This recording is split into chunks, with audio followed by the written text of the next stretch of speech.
ତୁମେ ଯେଉଁମାନଙ୍କୁ ଜାଣିନାହଁ ସେହିମାନଙ୍କର ଦୁଃଖ ଶୁଣି କାନ୍ଦ ଆସିଯାଏ। ମୁଁ ପିଲାଦିନରୁ ଦେଖି ଆସିଛି ତୁମେ ଏହିଭଳି ଅଟ।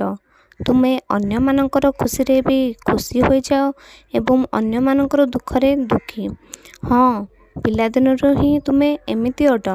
ଯେବେ ମୋର ମନ୍ଦିରକୁ ତୁମେ ଆସ ନା, ତେବେ ମୋତେ ଦେଖିକି ତୁମ ଆଖିରେ ଲୁହ ଆସିଯାଏ।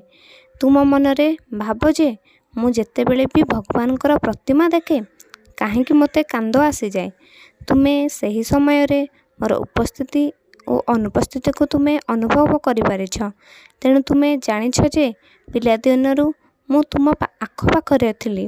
କିନ୍ତୁ ଆଜି ମୁଁ ତୁମକୁ ଏହି କଥାର ଅନୁଭବ କରାଉଛି କି ମୁଁ ଥିଲି, ମୁଁ ଅଛି ଏବଂ ଭବିଷ୍ୟତରେ ମଧ୍ୟ ରହିବି। ଏହା ତ ମୋ ପ୍ରତି ଥିବା ତୁମର ଏକ ଭଲ ପାଇବା, ଯାହା ତୁମକୁ ପିଲାଦିନରୁ ଖୁସିର ଲୁହ ଆକାରରେ ମୋ ସହିତ ଯୋଡ଼ିକି ରଖିଛି। ତୁମକୁ ମୋ ପାଇଁ ବହୁତ ଖୁସି ମୋର ସନ୍ତାନ। ତୁମେ ଯେଉଁ ଏତେ ଭଲ ପାଇବା ମୋତେ ପ୍ରତି ମୁହୂର୍ତ୍ତରେ ଦେଉଛ ନା, ତାହା ପାଇଁ ମୁଁ ତୁମ ପାଖରେ ସର୍ବଦା ଋଣୀ ହୋଇସାରିଛି। ତୁମେ ଯେପରି ଜୀବନର ପ୍ରତିଟି ପରିସ୍ଥିତିରେ ସନ୍ତୁଷ୍ଟ ରହୁଛ, ସେଥିପାଇଁ ଧନ୍ୟବାଦ କରୁଛ। ତୁମେ ଚାହୁଁଛ କି ତୁମ ଆଖପାଖର ସମସ୍ତ ଲୋକ ଏହିଭଳି ସନ୍ତୁଷ୍ଟ ରୁହନ୍ତୁ। କିନ୍ତୁ ମୋର ସନ୍ତାନ, ତୁମେ ବୁଝିଯାଅ କି ପ୍ରତ୍ୟେକ ମଣିଷ ଅଲଗା ହୋଇଥାନ୍ତି। ସମସ୍ତଙ୍କର ଚିନ୍ତାଧାରା ସମାନ ହୋଇନଥାଏ। ସେମାନେ ତୁମ ପରି ଛୋଟ ଛୋଟ ପରିସ୍ଥିତିରେ ଛୋଟ ଛୋଟ କଥାକୁ ନେଇ ଖୁସି ହୋଇପାରିବେ ନାହିଁ। ପ୍ରତ୍ୟେକ ଭଲ ଜିନିଷକୁ ସେମାନେ ତୁରନ୍ତ ଗ୍ରହଣ କରିପାରନ୍ତି ନାହିଁ।